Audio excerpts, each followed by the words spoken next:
Philly with Prairie Palms, number 19, end of winter update 2024. Starting with Sable Miner here at home. Did really well, except for the one spear that pushed out. It had like a deficiency.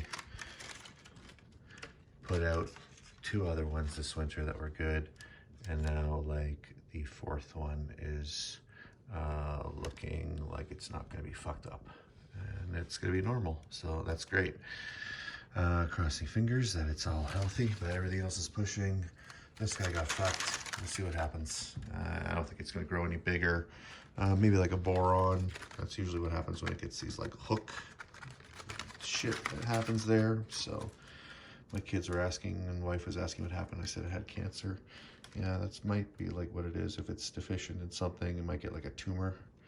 But yeah, Sable Miner, number 1 on list for part 2 of a 5-part update series. So excuse the messy house and dogs and stuff like that. So we got dog, we got 2 hamsters.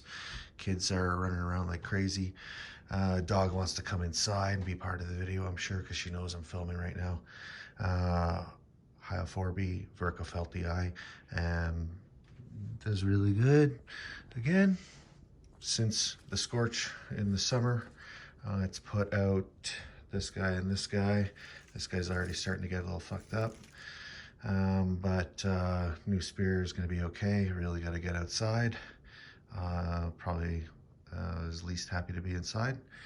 Doing awesome is this Chrysalidocarpus lutescens. Was formerly an Adipsis genus, moved to Chrysalidocarpus last year by Kew Gardens in England. 2 new spears this winter since my last update, and they're really healthy. I didn't get any mites or mealy or scale on this guy all winter. Same with this Hyophorby.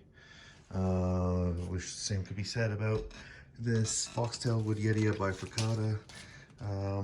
Not only did it get scale, but it also got mites. And then the same thing happened here because I had cut off a couple of fronds, but I had left the leaf sheath boots on because they're not, you shouldn't like strip them away from the crown, not the crown, but you shouldn't strip it away from the trunk if it's not ready, because it's going to introduce like infection, stuff like that. But I sprayed pesticide and it went down the leaf sheath boots and started to rot, each one from the inside out, and I had to pull them all back, and now I'm left with another like fucking pencil thin crown shaft, 2 fronds. I mean, it is growing. I measured it, it's pushing, but wants to get outside really badly. Nanoropsarchiana from the mountains of Iran, mountains of Afghanistan. Didn't do anything for about 6 months, and then about 2-3 months ago it finally started to explode at a rapid rate. So I think it was like establishing its root system for over a year and a half in this giant pot before it decided to do anything. Hey Monkey, how's it going? Hi. Who are you talking to? Oh, I'm doing video for Palms, for my Palm channel, Prairie Palm channel. Yeah, YouTube, Prairie Palm channel. Yeah, well, maybe you should maybe you should post my video onto my YouTube channel about racing. Oh, about Thomas? Yeah. Oh, I'm sure we're going to see lots of Thomas toys downstairs when I do the next part of the video. Thanks, buddy, for coming. Camadoria Metallica triple. The 2 smaller ones are male, and the biggest one is a female, because each of them has put out their inflorescence spathe, and I have seen that they're different, so I tried to like pollinate myself, self-pollination between the 2 last time, but it didn't work. I think I'm gonna get 2 on this guy, but I'm not getting anything viable on the female, so it doesn't really matter this season. But growing really nice, and the female puts out regular pinnate leaves. Sometimes it doesn't put out like a bifurcated leaf like the males. Sometimes it does put out a whole bifurcated leaf, but honestly it's putting out tons of pinnate as it's getting older, so which is really awesome. The Trachycarpus fortunii is now almost 2.5 years old. It came from Vancouver Island when I was there on vacation. It's trunking like crazy.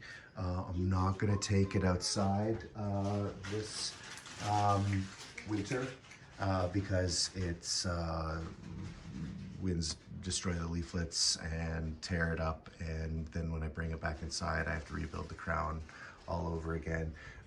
When it looks beautiful like this and it does so well, I might as well just keep it inside and have it be one of those specimens. So Laquala grandis, it was growing really slowly, and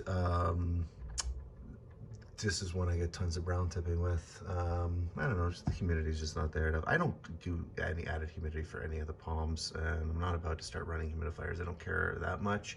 It's got to survive in the relative humidity of like the 30 to 35% that the rest of the house is in, and otherwise I'm going to get mold, and yeah, I don't really want that. So it pushes. It's going to do much better again when it goes outside.